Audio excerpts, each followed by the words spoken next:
Why is this golfer struggling with hitting a shank and then topping the golf ball as well? So the biggest thing that we're going to notice is this position here. We can see a significantly upright shoulder plane as he comes in to hit the golf ball. So essentially what that's going to do is his trail shoulder here is going to get significantly lower than his lead shoulder.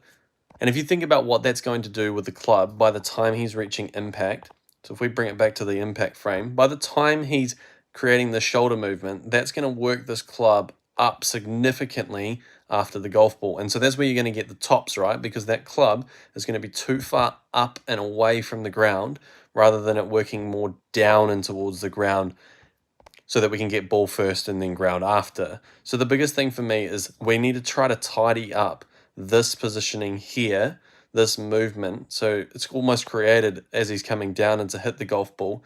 The pelvis thrusts in towards the golf ball. The shoulders get quite upright. That the trail shoulder drops down a lot. The club gets way from the inside, and then it's creating that movement of a top.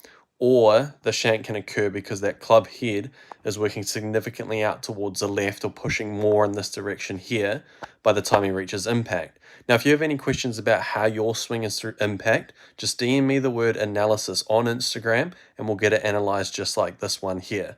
So for this golfer, if we're trying to improve this positioning, what I would first try to do is I would try to improve the way that he's turning in the backswing up to the top of the backswing. So it would be a lot easier to see from this camera angle here, but what I'm noticing is that the chest and where the hips are located, I would imagine that he's turning too far on top of the golf ball. So essentially his chest is turning too far in front of it, and therefore by the time he reaches the downswing, he has to shift that and move it too far back behind, which is essentially getting this impact position here, where we're not staying in our tilts and the club head is working too far up and too far out in this direction here. So once he can tidy that up, it will make it a lot easier for him to compress that golf ball, hit the ball first, ground after, and then improve where the golf ball is actually contacting on the middle of the club face.